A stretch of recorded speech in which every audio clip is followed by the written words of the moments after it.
I love the city. I love the skyscrapers in downtown. I love the noise, I love the chaos. I'm used to that. That's my world. This is not my world. So for me, it was eye-opening, to say the least.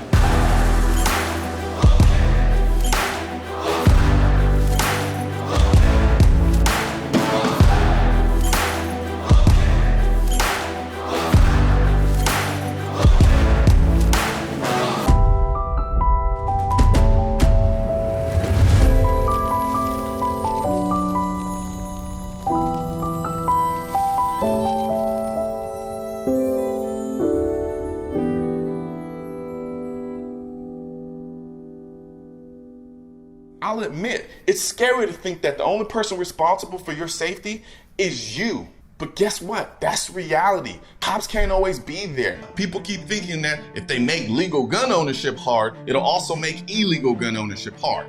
But this is stupid, because criminals don't get their guns legally. Stop acting like you have no power in this country. The whole basis, the whole concept of the Constitution and Bill of Rights was to protect your inherent powers in this country.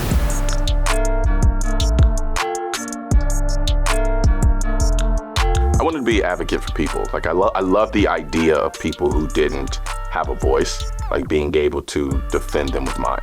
And then when I got to college, I started kind of focusing on the whole lawyer route. I don't think I ever saw a gun until I was about in my 20s, early 20s. Guns weren't exactly a thing in my household until my friend took me shooting for the first time. And that first shot was terrifying. Second shot, fell in love. And then from there, the rest is history. Because I spent so much time learning about different laws, different guns, things of that nature, not everybody has the time to do that. It didn't really hit me until like halfway through when I started doing the gun stuff, where I realized people were taking my videos and taking the arguments in those videos and using them in their personal lives when they're having these conversations. And that instantly gave it another meaning for me, because I understood, okay, wow, like I'm literally giving people the power to become their own advocates in a lot of ways. Exactly what I wanted to do when I set out to be an attorney. Hey, good morning, Colion. Hey, what's going on, man? Hey, I've got an opportunity for an elk hunt in Utah. Okay, I'm listening. They're big bulls, hopefully. I don't want to overpromise. Big bulls, but mature bulls for sure. Okay. And so it's a tough hunt. It's a backpack hunt. I'm not gonna say no to an elk hunt, and plus I have to I gotta one up Joe Rogan a little bit. Okay. That's a yes for me. I'll do it. You're in? Yeah. Okay.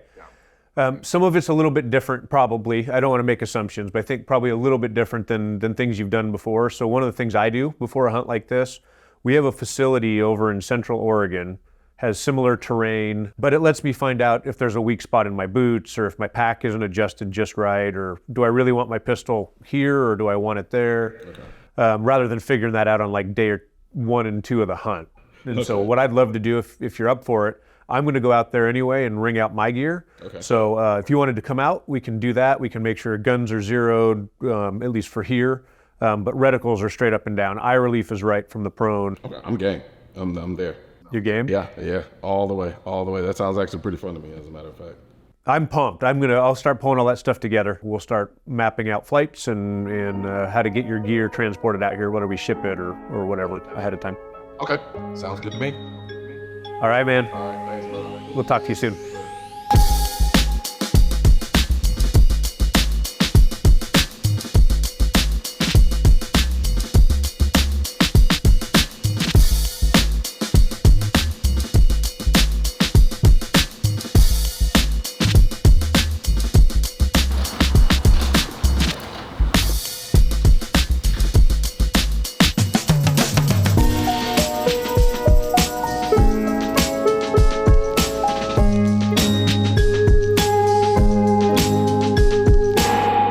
I wasn't always pro-gun. I wouldn't say I was so far as being like anti-gun, but I remember what it felt like not to be this, not to be pro-gun as I am now. And I know the naivete that I had back then. I knew the kind of lack of information and knowledge that I had with respect to firearms. So for me, when I'm having a conversation with someone and I see myself, my old self in them in a lot of ways, right? Because each person you're gonna kind of address the issue differently.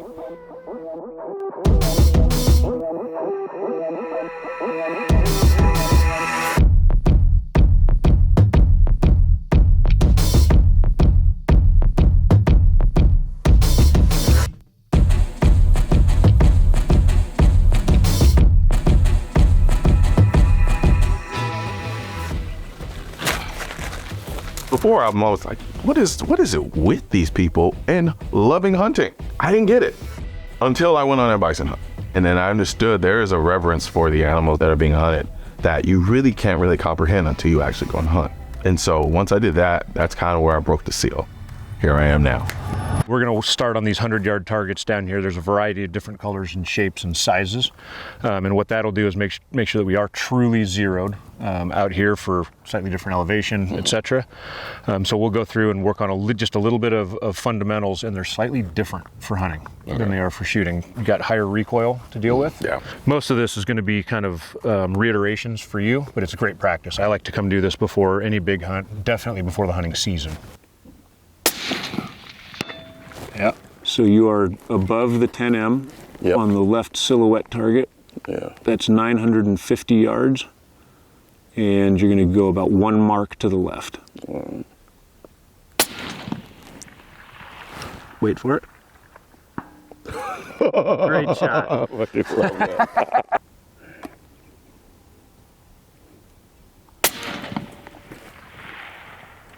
Oh, impact. Got him. I just thought I saw it wiggle. Nice shot. Woo! Yeah. 1,600 yards with your hunting rifle? I can't take no loss. I don't even know what it costs. I hit the ground, then it go off. Yeah. Hit the ground, then it go off. Yeah. I can't take no loss. I don't even know what it costs. Yeah. I hit the ground, then it go off. Yeah. Hit the ground, then it go off. Yeah. Yeah. Run it. Yeah. I really feel it's my time. Think it's my. Funny thing is, the training experience out here is an experience all in and of itself.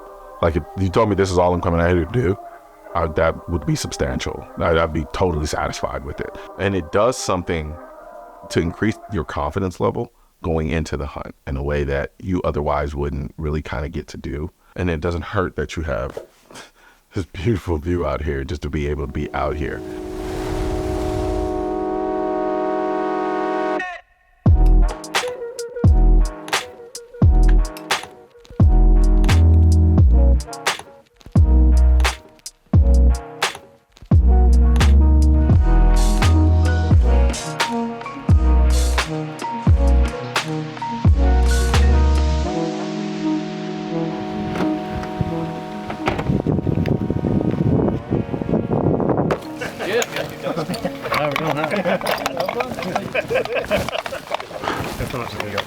I'm going to have you shoot the triangle shaped one that's just to the left out there, so you'll see 2 targets, 2 white targets. I was just thinking about, like, wondering how I would feel once I actually saw one. You know, seeing it for the first time. It's different when you kind of like manifesting in your mind. You're like, oh, it'll be like this, and then you see it, you're like, oh, that's real. So I'm trying to anticipate that, even though I just got through saying it's kind of hard to do that in your mind.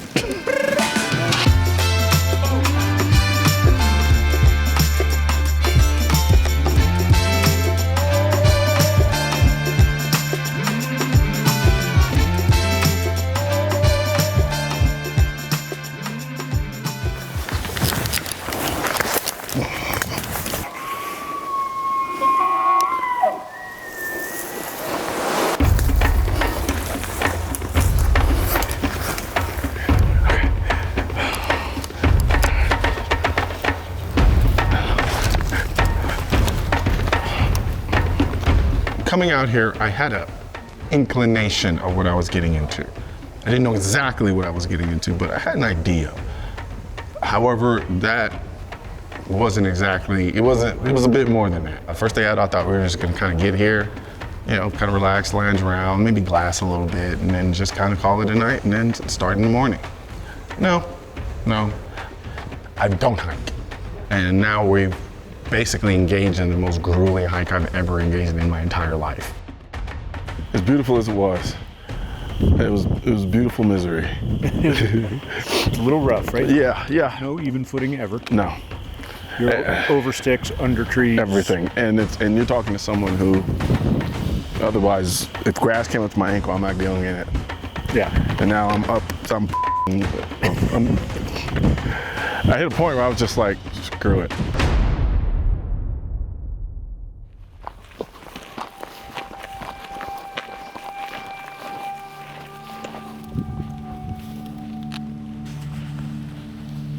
second day, we spent majority of the time kind of hiking and glassing. I'm like, we saw some elk in the morning, right? But then I'm like, why can't we just run down there screaming, shouting, go get them now, go get them now? That's not how that works, right? Kind of learning to be more patient and understand that it's really not just about going out there and killing an elk. That the totality of the experience is what was important. Being out there and there were several moments where we were sitting on the mountainside and, it was quiet. And no one was really talking. We were just kind of glassing and just kind of looking for elk. But it was idyllic, just kind of allow my life to slow down in a way that it otherwise doesn't. Because my normal life is next thing, then the next thing, then the next thing, then the next thing, and the next thing. Staying still is really hard and difficult for me to do. So being forced to do that, I really enjoyed that aspect of it.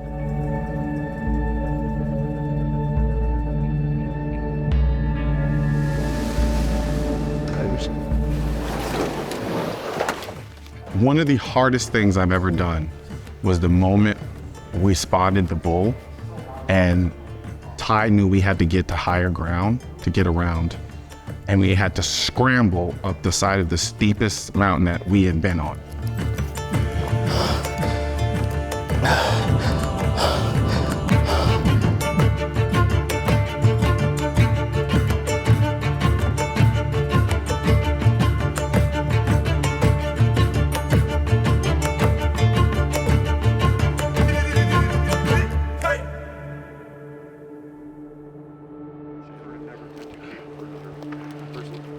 Whatever you want me to do, I'll do.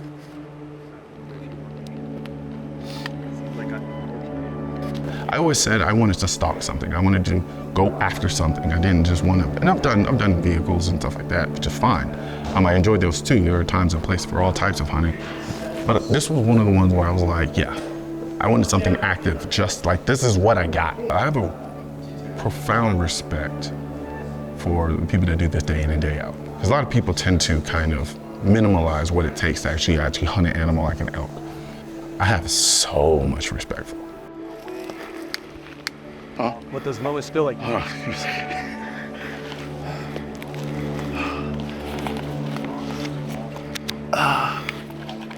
So,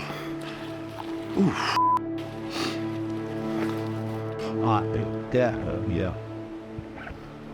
like you look at this animal and the way it moves, the way it looks, the noises that it makes, and then getting even closer, you start to realize how actually beautiful they really are.